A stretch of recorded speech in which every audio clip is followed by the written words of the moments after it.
তো পার্টনে দেখেছো যে আমাদের বৃক্ষরোপণ হয়ে গেছে, প্রত্যেক সাহিত্যপ্রেমীরা রিডিং রুমের দিকে যাচ্ছে।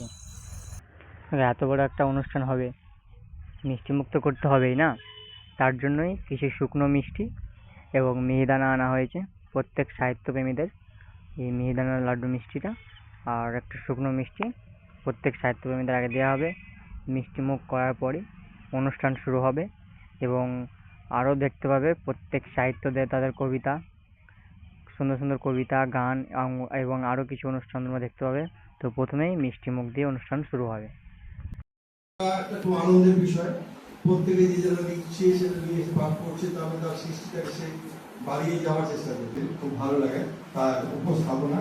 তো তিনি সিগনেচার করেছেন এবং আনন্দধারার সম্পাদক সত্যজিৎ দাস তিনি সই করেছেন। আর ভাবনা সাহিত্য পত্রিকার পক্ষে আমার সই আছে। দিচ্ছি আমরা 29শে জুন আনন্দধারা এবং ভাবনা সাহিত্য পত্রিকার পক্ষ থেকে। আমি ডক্টর চৈতন্য বিশ্বাসকে তুলে দেওয়ার জন্য আপনারা একটু তোমারি করিয়াছি জীবনী ধ্রুবতারা এই সমুদ্রে আরো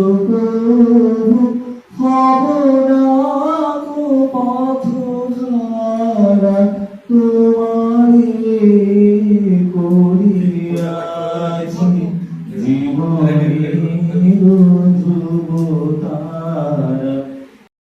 নমস্কার।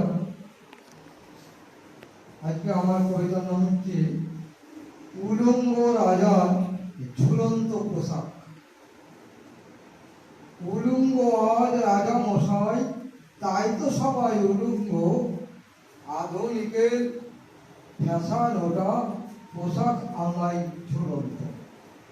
ওরা মোটাং বলমান সব করে রাজার মতো আচরণ, গিরিধারী রাজকে রানী করে উলো বলে বিচরণ। শিক্ষিত সব রাজার প্রজা, বুদ্ধি তাদের মাইলস্টোন।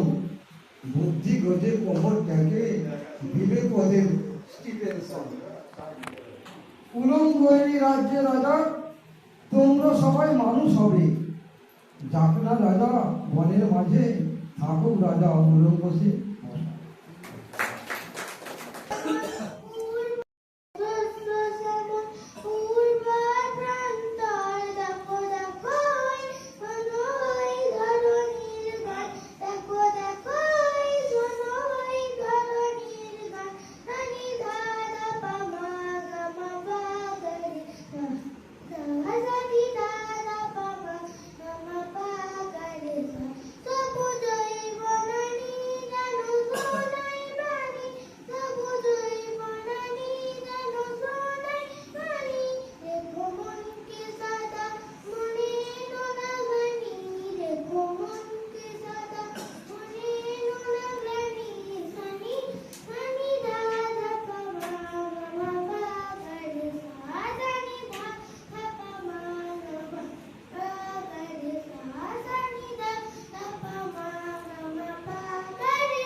তো অনেকক্ষণ অনুষ্ঠান চলার পর এবার ব্রেক টাইম, এবার চা, প্রত্যেককে চা দেওয়া হবে, চা আর বিস্কুট, তারপরে আবার অনুষ্ঠান শুরু হবে।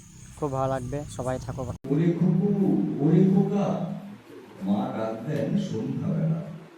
পড়তে বসার সময় হলো, শেষ হলো না তবু খেলা। খোকা তখন ছুটতে এসে ঝাঁপিয়ে পড়ে মায়ের কোলে। খুকু মায়ের গলা জড়িয়ে গালে চুমো খেয়ে দেবে। আদর গলায় মাকে বলে, আজ পড়া নয়, পড়েছি মেলা। আজকে তুমি বলো না মা, কেমন ছিল তোমার ছোট্টবেলা। ওরে দুষ্টু সোনারা আমার, পড়ার বেলা কেবল ফাঁকি। আমি তো মা, আমার আবার ছোট্টবেলা ছিল নাকি। তবে যে বিধান বলে আমায়, দুষ্টু ছিলে তুমি বড়। উঠতে গাছে, পুকুরেতে ঝাঁপ, সাঁতার কাটতে ছিলে ধরো। আবার নাকি খেলতে পুতুল পাশের বাড়ির মাসির সাথে। ঘুমিয়ে পড়েও খেলার স্বপন দেখতে নাকি তুমি রাতে। দুষ্টু তুমি, বকা খেয়ে লুকাতে গিয়ে গাছের পিছে।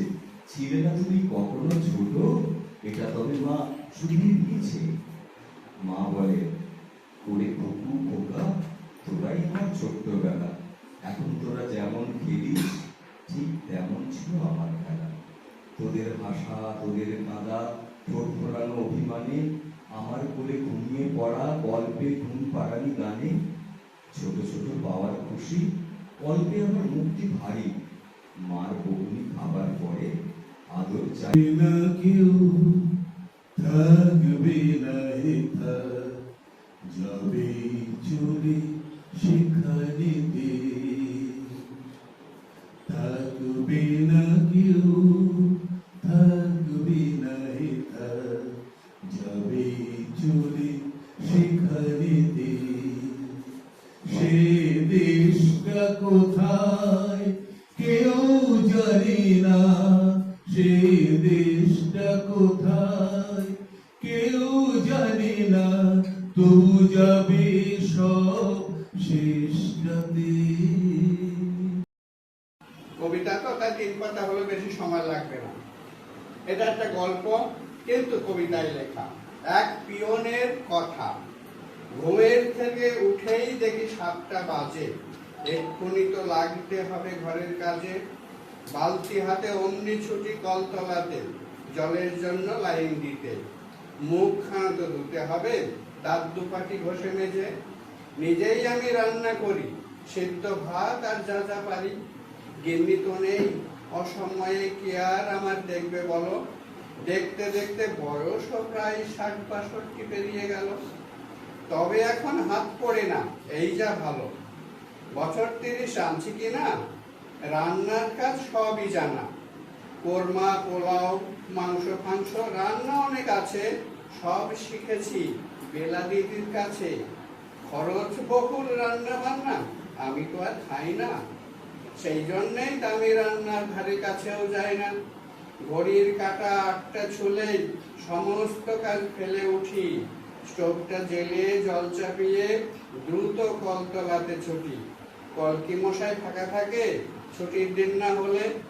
ভিড় জমে যায় রাস্তার সব কলে। লাইন লাগাও, সবর করো, সময় এলে পাত্র ধরো। তাও কি মশাই লোকের লাইন, তাহলে তো কথা ছিল।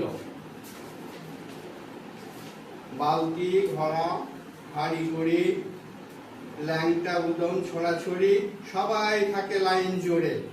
তাড়াতাড়ির কাজ দেখিয়ে কার কাছে জল চাইবো বলো। কারো পাত্র ছুঁয়েছি তো দক্ষ যজ্ঞ কাণ্ড হবে। ভাবনা সাহিত্য পত্রিকার কবিতা সম্মেলন এখানেই সমাপ্ত হলো।